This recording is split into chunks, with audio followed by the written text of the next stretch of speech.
I'm Brittany Lewis with Forbes Breaking News. Ukrainian President Volodymyr Zelensky addressed the World Economic Forum on Monday. During his remarks, he called for maximum sanctions against what he described as Russia's, quote, brute force that has challenged everything that we all cherish and value. This comes as Russia's attack on Ukraine continues and the war rages on. Here's more from Zelensky's remarks.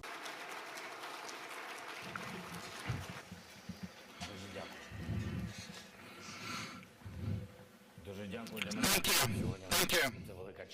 It's a great honor for me, Mr. Chairman, Professor Schwab, President Cassis, ladies and gentlemen, I'm grateful for the opportunity to take part in the discussions at the forum. The main theme for this year's Davos is history at a turning point, government policies and business strategies. This year, the words turning point appears to become more than just a rhetoric figure of speech. This is really the moment when it is decided whether brute force will rule the world. If so, the force is not interested in our thoughts, and there is no need for further meetings in Davos, as there would be no reason for that. Brute force seeks nothing but the subjugation of those it seeks to subdue, and it does not discuss, but kills at once. And Russia does that in Ukraine just as we speak today. By the way, look at the building of the former Russian house in Davos. It has been turned into a house of Russian war crimes. And this is an example of their transformation, that what Russia has done to itself by becoming a state of war criminals, and what it brings to the world. It inspires other potential aggressors to act. Instead of successful, peaceful cities, there's only black ruins. Instead of normal trade, sea full of mines and blocked ports in Ukraine. Instead of tourism, closed skies and thousands of Russian bombs and cruise missiles. This is what the world would like if that turning moment would not have a proper response from the humanity. It would resemble a large set of war crimes. So history remembers many moments when everything changed dramatically. For example, how several shots fired could kill millions of people. If those shots were fired on June 28, 1914 in Sarajevo, history remembers how much grief one person can do if it can see, it can understand that it's not been properly resisted, as it was, for example, in 1938 in Munich. Some historical twists and turns were noticeable, some not, but we always had to respond to them, trying to prepare for other historical upheavals so as to mitigate the possible consequences, or trying to heal the wounds out of catastrophes that followed one or another historical twist. And now we have a large collection of such responses. There's UN Charter with all these agencies, the OSCE, the IAEA, the WTO, and many other institutions. But are there enough of them to respond to what we have faced today? But is it possible now to try to adapt those institutions for modern challenges? Definitely not. We need to change the approach, not to respond, but to act preventively. And not only to adapt to new realities, what we have, but to create new tools, new precedents. Look at what Ukraine has already done. We have established a historical precedent for courage. We didn't listen to those who said that our defense would not hold longer than just a couple of days. We have stopped the Russian army, which was called the second largest in the world, at the cost of heavy fighting, at the cost of thousands of lives. We are gradually pushing the occupiers out of our territories, but Would we have to do that if we were hard last year and a full range of sanctions would be applied against Russia preventively that would knock down any aggressor? I'm sure the answer is no. Preventing war could be guaranteed should the sanctions of the world would be preventive and not just imposed as the response. Ukraine has set another precedent in the 3 months, a precedent for the unseen unity of the democratic world around the emotions of genuine admiration for Ukrainians' courage and around the understanding that you would need to fight for the freedom. And now hundreds of millions of citizens in democratic countries are putting pressure on governments and companies to make sure they would limit or restrain their relations with the aggressor state, with Russia, and instead to help the people who was under attack. But this is happening only now. Even though Russia started its war against Ukraine back in 2014, we are grateful for this support. But if that happened back then, immediately, that unity, that pressure on governments, on companies for the stake of the fight for the freedom, would Russia start this full-scale war? Would it bring all these losses upon Ukraine and upon the world? I'm sure that the answer to this question is also no. Now we see that the world listens and believes Ukraine, but there's also a certain expectations of the world as to how the situation will be resolved, what tools will work, what new can we create to prevent such aggressions in future, and how do we stop the brute force that has challenged everything that we all cherish and value. That's what the turning point means. Ladies and gentlemen, don't expect for the fatal shots being fired. Don't expect for Russia using their special weapons, either chemical, biological, and even more so nuclear. Do not give the aggressor the impression that the world would not resist enough. Protect the freedom and regular peaceful order in the world with the maximum efforts possible. This is what the sanctions should be. They should be maximum, so that Russia and every other potential aggressor who wants to wage a brutal war against its neighbor would clearly know the immediate consequences for their actions. And I believe there's still no such sanctions against Russia. And there should be. There should be Russian oil embargo. All the Russian banks should be blocked. No exceptions. There should be an abandonment of the Russian IT sector. There should not be any trade with Russia. This should be a precedent for sanctions pressure that will work convincingly for the decades to come and would support the peace. It is necessary to set a precedent for the complete withdrawal of all foreign businesses from the Russian market, so that your brands would not be associated with war crimes, so that your offices, bills and goods were not used by the war criminals in their bloody interests. Values must matter, particularly when a full-scale war begins and the global markets are becoming destabilized, because someone there is simply neglecting the values. In that case, everyone suffers losses.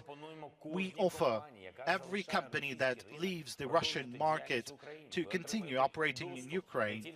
You'll have access not only to our market of 40 million consumers, but also to the common market of Europe. And your brands, your positions, they will only increase because you would truly support the protection of freedom. Our representatives here in Donbass can inform all of you on the details of the prospects that Ukraine opens for your businesses. Ladies and gentlemen, we offer the world to set a precedent for rebuilding the country after the war, which will show everyone who dreams of destroying the life of a neighbor that the war is not working.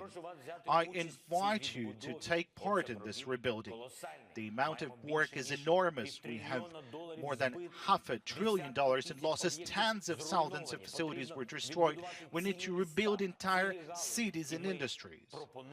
And we offer a special, historically significant model of rebuilding when each of the partner countries or partner cities or even partner companies will have the opportunity to take patronage over a particular region of Ukraine. It could be a city or community or even an industry.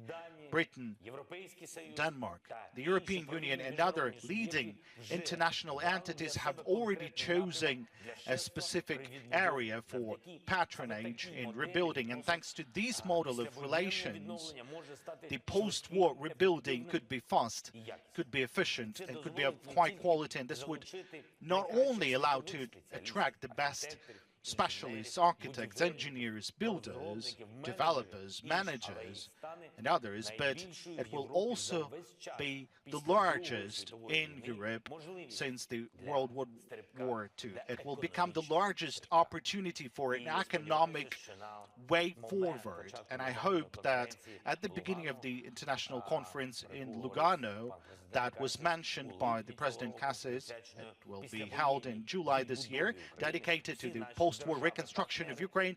All of our partner countries and most of the leading companies of the world will come up with their own packages of proposals. And taking this opportunity, I would like to extend words of gratitude to Switzerland for organizing this conference and supporting our efforts. I would like to note the efforts of Ursula von der Leyen, particularly her proposal to establish a platform for rebuilding and reconstruction that would be managed jointly by the European Commission and Ukraine and will allow to direct the European Union resources to restore the normal life in our country. But the list of the new precedents that we need would not be complete without a few more decisions. There has to be a precedent for punishing the aggressor and for the investments in the peaceful life. The Russian assets, which are scattered in different jurisdictions, must be found.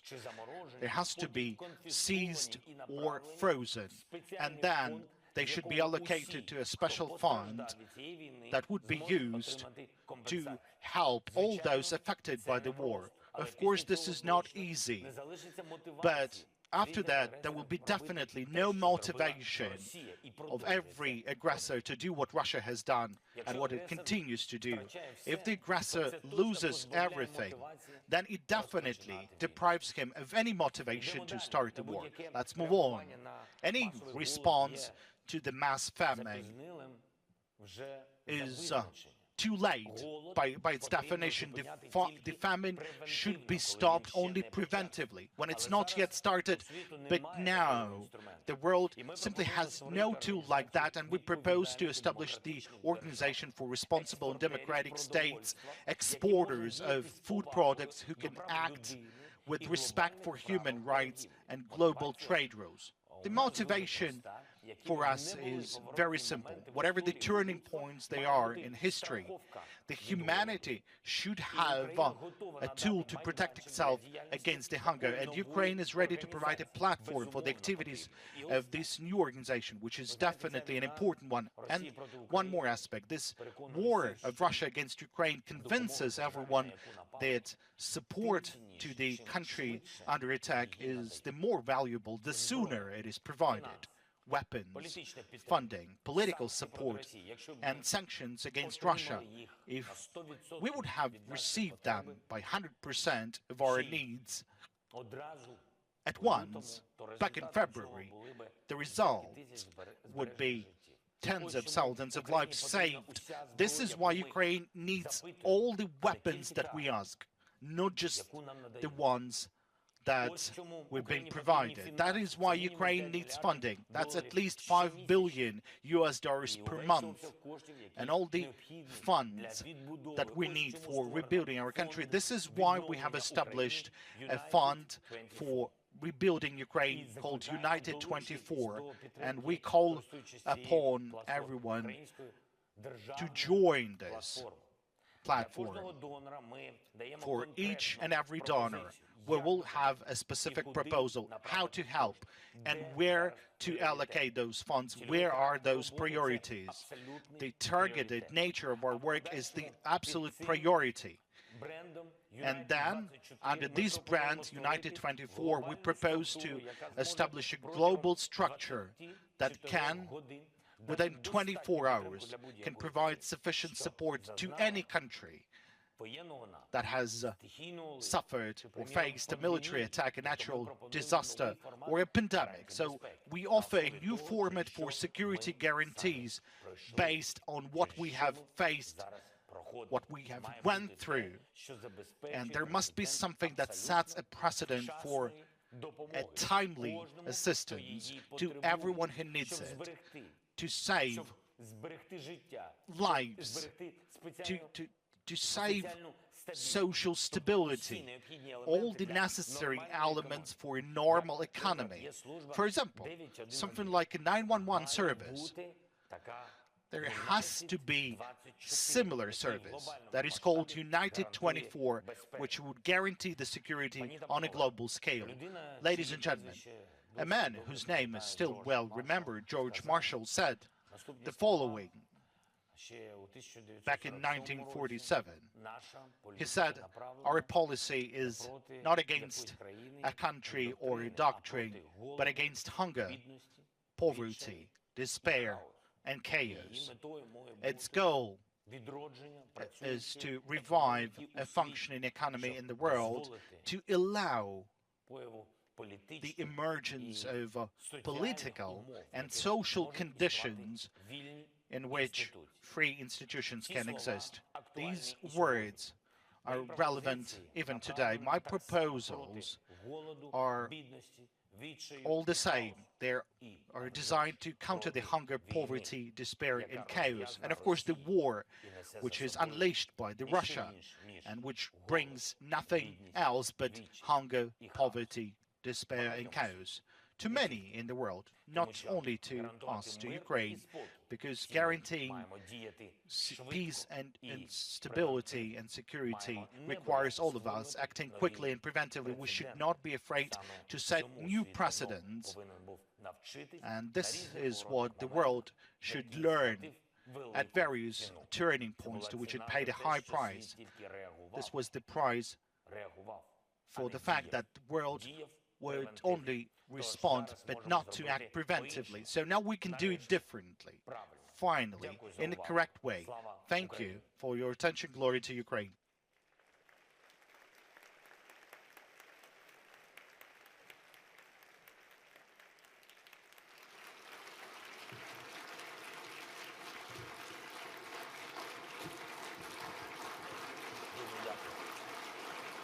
Thank you so much.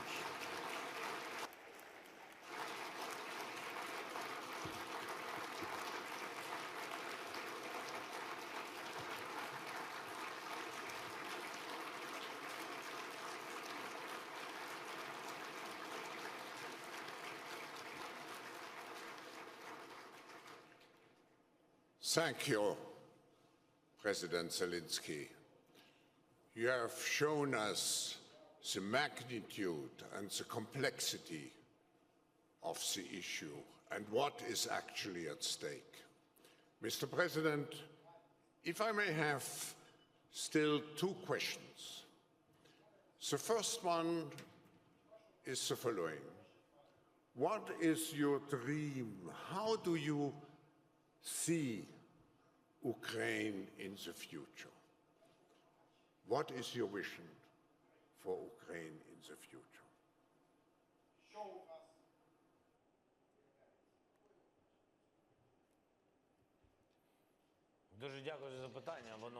Thank you for this question. A complex yet simple one, a philosophical one, and very specific one. Just to be frank, I'm myself being the president of a state at war. We already are thinking what is the Ukraine of today. Because every morning starts for me with getting the number of people who were killed in the past 24 hours. Unfortunately, according to the statistics, we've got 87 dead bodies, 87 victims today in Yesna, nearby Chernihiv, just today. So the future of Ukraine will be there, but without them. I would hate going into emotions deeply at this point, but I can tell you that our country is losing a lot today, every day. But it makes us stronger. We have to pay dearly for the freedom. We wage this people's fight for the nation, for its future, and definitely the victory is awaiting us ahead. I'm sure we will be a victorious state with unified people, unified by this victory. I'm really glad that we've resulted to be that strong. And I mean the civilians, the military, we will be a strong nation with specific security priorities. As we do understand that with a neighbor like this, anything can happen anytime, and the war may repeat itself. We have to make it in a way, we have to create such conditions that people or businesses would not be afraid to exist in this country, to thrive in this country. Just to take an example of Israel. Speaking just of territory, this is a smaller state. This is not about historical importance, just geographically. Ukraine is a bit bigger than that in Europe, and the task of defending our land is more complex. And the task is to create the most up-to-date defense system, to create the most modern multimodal defense and security system, to enter into cooperative defense agreements with the countries we respect and we have trust in, and hopefully these documents will be approved by the parliaments of our partner nations to see that any chance for the aggressor to try enter our country in the future will be short-lived. Again, the future of this country is about people and businesses, about development of digitalization. We are not going to dwell into corrupt deeds or oligarchic institutions. Nothing on that will remain in Ukraine. Actually, there is nothing like this already in Ukraine. And I think this modern, this safe nation, this nation which is appealing to them, to the rest of the world, this is my dream of Ukraine. Thank you.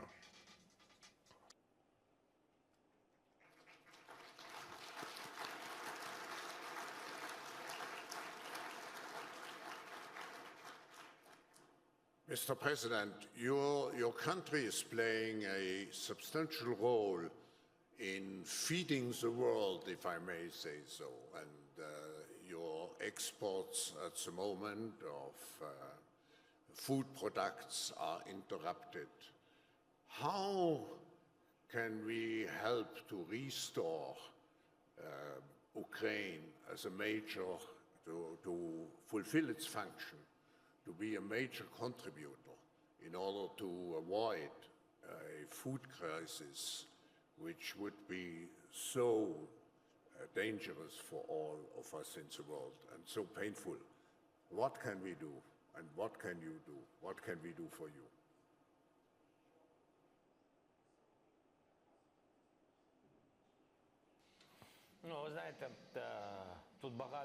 You know, lots of steps it might entail.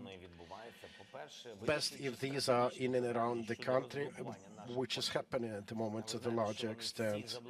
The priority matter is to deblocate our seaports. You know of our seaports being blockaded, the whole of the Azov Sea, most of the Black Sea. This has been done by the Russian Federation. And you probably know that they are stealing our grain on a daily basis. The Russian military are doing this, smuggling them by ships to other countries, and we need to react promptly on that. Our Minister of External Affairs is actively working with the peers and services in other countries. And actually, it's a tricky question itself, how you as a country can buy grains that you know for sure have been smuggled by Russians from Ukraine. So we work in this direction along diplomatic channels, and other countries have been assisting us on that because we won't be able to fight these Russian Federation's actions all alone. So another point is how to deblocate our ports, seaports. The European Union is engaged. I've talked to Boris Johnson, to Andrzej Duda from Poland, to Turkey, to Switzerland. We talked to the United Nations, asking for substantial, real steps towards establishing a corridor which would allow exports of our wheat, sunflower, and other grains, because otherwise there will be a deficit, and you know it will happen everywhere, in Asia, in Africa, everywhere. And this will be like, you know, a continuation of the energy crisis they launched the previous year. And with blockading our ports, they're doing just the same in the food realm. So we need to agree on a corridor, and Russia will not be able to stand against the leading countries of the world. We are able to export about 10 million tons from these ports, which will mean there will be no hunger in countries. There are options of doing it by railway, but we have many leaders of our neighboring countries, our friendly countries. We are talking to them, like the Baltic states, the representatives are here today. So we are talking how to use their facilities, their seaports on the Baltic to do it. So there is no single one-size-fits-all solution for that. Again, there can be no simple solution with a neighbor like Russia Federation. Well, there are also military solutions, how to deblocate our country, our land, our waters, and we are going to do it parallel to other efforts. Again, we need assistance from around the world for that. Let us not forget, the war is going on. You may not perceive it as being quite distant, some 1,000 kilometers from you, but this is still an imminent and immediate aggression. And it can speed up if Ukraine fails. The blockade of seaports is one of those steps. They've ruined our refinery industry. Now we have problems with imports of fuel, petrol, diesel, so many challenges we have to face, and I ask everyone to assist Ukraine financially and not just In terms of financing, I've explained already today that we need to deal with multiple issues and challenges like food deficits in the world and in Europe, and we have to deal with Russia. But parallel to that, our national economy has to remain operative. And financial assistance, and we are deeply grateful to international, particularly financial institutions, for their assistance, like the IMF. I'd like to particularly personally thank Kristalina Georgieva for her understanding. I would like to thank the United States of America for the support. Some of the recent packages have been recently signed by President Biden. So we welcome it, but we want everything to come as fast as possible because much depends on the speed.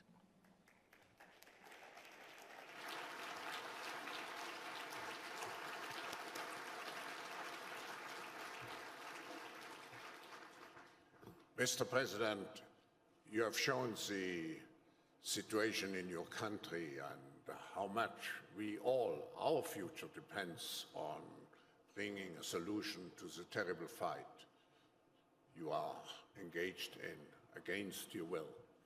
Now, you have here, Mr. President, in the hall, more than 1,000 leaders from politics and business.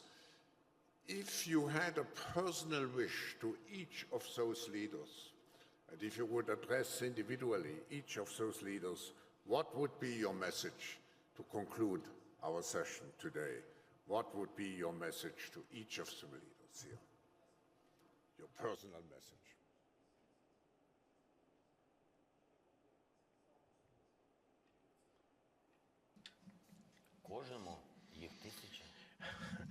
To each one, 1,000 of them, I'm not sure I would have enough time.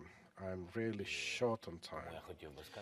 So I would rather say that, Ukraine is short on time. Now, I'm pretty much sure that no one has any idea how much time does Europe or the world has.